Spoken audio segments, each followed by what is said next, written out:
qui se passe, c'est qu'on a vu, surtout après la guerre de 67, on a vu l'émergence d'une espèce de mélange de mystique religieuse et d'ultranationalisme. C'est-à-dire que la guerre de 67, la victoire de 67 a été vécue par une partie de la population juive en Israël, pas si petite que ça au départ, maintenant un peu plus petite, comme quelque chose qui était quasiment une victoire quasi miraculeuse.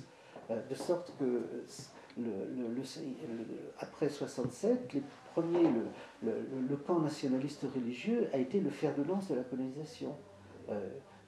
La colonisation a été lancée, il faut plus exactement, peut-être par les gouvernements travaillistes, hein, il ne faut pas se faire.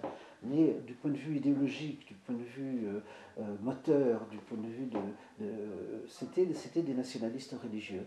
Et leur vision, c'était que la guerre de 48, c'était déjà une espèce de miracle, le début de la rédemption, et puis maintenant, après 67, Israël retrouvait les territoires les plus antiques, je veux dire, de la Judée, et on était dans un processus de rédemption. Alors, ça peut paraître inquiétant, mais enfin, c'est même très inquiétant, parce que si on est, à partir du moment où on pense qu'une victoire militaire et une occupation l'occupation du terrain et l'occupation et une oppression d'une population qui s'ensuit, c'est un processus de rédemption.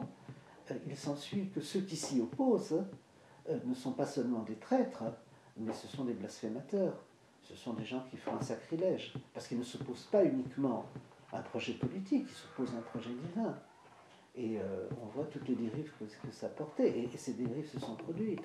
On ne peut pas comprendre le meurtre d'Yitzhak Rabin en 1995 si on ne comprend pas les motivations du meurtrier, Yigal Amir, qui sont justement un mélange de nationalisme et de mystique porté à l'extrême. Or, ce qu'incarne ce meurtrier, c'est quand même, c'est d'une façon très extrême, des courants de pensée et de pratique qui existent dans la société. Enfin, d'une façon très, très, très simple. Je pense que s'il avait été un ultranationaliste laïque, il ne l'aurait pas tué. Et s'il avait été un ultra-orthodoxe religieux, il ne l'aurait pas fait non plus. Je veux dire, c'est complètement hors de la pensée de l'orthodoxie. C'est ce mélange qui s'est avéré extrêmement dangereux. Alors, la bonne nouvelle, on peut dire, c'est que contrairement à l'image qu'on en a à l'étranger, c'est que ce mélange de nationalisme et de religion est en train de s'essouffler, est en perte de vitesse. C'est-à-dire les images que vous avez maintenant des colons qui passent sur la tête, la mitraillette dans la main, un enfant de l'autre, et avec leurs proclamations très simplistes, la terre d'Israël appartient à l'Israël, ça commence à être passé. Je veux dire, pour une grande partie de la population juive en Israël, je ne parle pas de la population arabe évidemment, ils commencent à les regarder avec de plus en plus de méfiance. Alors ça, c'est la bonne nouvelle. Ça tient à ce que tout le mysticisme qui s'applique dans la politique, au bout d'un certain moment, arrive à une impasse. On le voit dans le monde musulman. Ça, c'est la bonne nouvelle. La mauvaise nouvelle, c'est que ça ne change rien. Du point de vue de la colonisation, c'est qu'on a 300... avec Jérusalem, enfin, hors Jérusalem, je compte surtout 300 000 Israéliens qui sont dans des implantations dans les territoires. La grande majorité n'ont pas une vision mystique, mais ils n'ont pas un scrupule. D'abord parce qu'ils pensent que finalement, au fond des choses, ça appartient à Israël, pour des raisons quasi religieuses, vous voyez, c'est ça qui est... Plutôt d'autre part, parce que beaucoup viennent d'ex-URSS ou n'ont pas grandi dans une vision d'un respect outrancier pour d'autres peuples. Et puis aussi parce qu'ils sont minés par un ethnocentrisme très profond. Et puis aussi à cause de la peur, mais ça c'est autre chose. Ça dépend comment on les compte, c'est-à-dire que si on prend ceux qui votent pour des partis orthodoxes sont plus importants, c'est de l'ordre de 15%. Mais ceux qui mènent une règle de vie ultra-orthodoxe, c'est-à-dire en général des hommes qui en général étudient, ne travaillent pas, très souvent les femmes travaillent, se dit il y a de plus en plus ultra-orthodoxes qui travaillent, familles nombreuses. c'est autour de 10%, entre 8 et 12%, et, et ça augmente par une très forte natalité et aussi par un certain retour à la religion, mais ça n'augmente pas d'une façon exponentielle parce que vous avez un détour également qui est beaucoup plus difficile, qui est beaucoup moins facile à chiffrer. Qu'est-ce que vous entendez par détour? De gens qui sont religieux, qui deviennent, qui abandonnent, en tout cas les règles de l'observance stricte. Il est important ce mouvement, mais il est difficile à chiffrer. Il faut comprendre deux choses. Il faut voir deux choses dans la société israélienne. C'est-à-dire qu'il y a une double déception. Il y a Oslo, les espoirs qui avaient été suscités par Oslo se sont évanouis. C'est très très net, et se sont évanouis comme ils se sont évanouis du côté palestinien. De façon très très brutale. La colonisation, qui a été un facteur central, a complètement découragé la population palestinienne, puisqu'elle s'est rendue compte que au cours de 20 années, enfin depuis Oslo 93, enfin plus de 20 ans, non c'est un peu moins, au cours de toutes ces années, le nombre de colons a quasiment doublé, et ça a sapé la foi.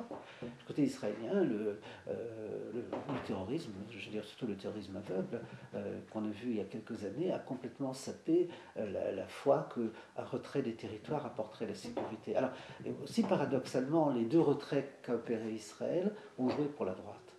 Parce que le retrait du Liban a renforcé encore le Hezbollah, et le retrait unilatéral, évidemment non négocié avec l'autorité palestinienne, mais peu importe, a permis au Hamas de s'implanter. De sorte que tout ça a beaucoup joué pour saper complètement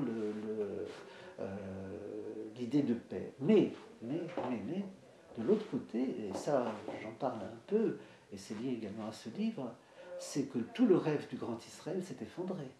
Il n'y a plus de foi en Israël, les choses vont s'arranger. Je veux dire, il n'y a pas non plus de projet, il y a un désir de transfert de population. Je veux dire, tout le monde a envie que l'autre parte, les Palestiniens aussi d'ailleurs, ils aimeraient bien que les Israéliens disparaissent.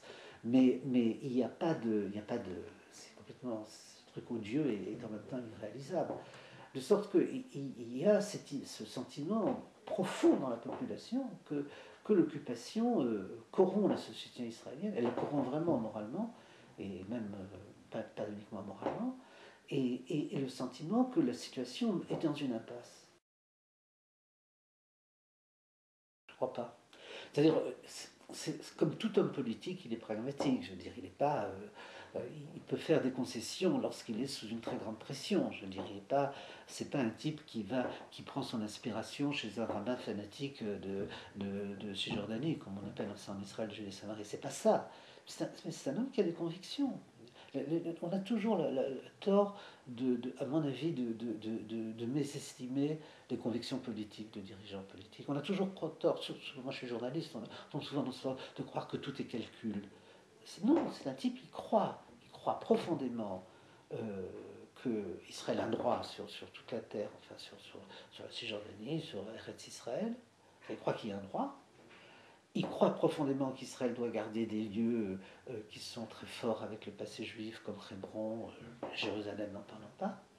Et il croit surtout, il le croit, les gens sont convaincus, c'est d'ailleurs par le propre propagande, que si demain Israël quitte la Cisjordanie, on va avoir une base du Hamas, c'est-à-dire le départ de Cisjordanie est une menace de mort pour l'existence d'Israël, et qu'au lieu d'avoir des roquettes sur Sderot, on aura des roquettes sur l'aérodrome de Tel Aviv. Moi je pense qu'il le croit vraiment. Et je pense qu'il n'a pas changé de philosophie politique. On a vu, une des raisons de l'échec d'Oslo, ça a été la victoire de Netanyahou déjà en 96. Et Netanyahou, quand il était en 96, a appliqué du bout des lèvres les accords d'Oslo. Enfin, il les a sabotés. Il a appliqué, ouais, il n'avait pas le choix. Il y avait des accords signés qu'il était obligé d'accomplir. Mais il l'a fait de mauvais gré. Et là, la situation est différente, parce qu'il ne s'agit pas, il n'y a pas vraiment d'accord très très fort qu'il s'agit d'accomplir exactement. Oui, il y a le plan, la feuille de route, etc. Mais ça n'a pas il n'y a pas une obligation de dire dans 4 mois Israël libère tel et tel territoire. Donc à mon avis, il va faire tout son possible pour empêcher ce processus, en faisant preuve d'une certaine souplesse tactique. Mais je ne le vois pas, c'est pas De Gaulle, hein, c'est pas un pragmatique, et c'est même pas, et Dieu sait que c'était pas un personnage sympathique, c'est même pas un Charonne.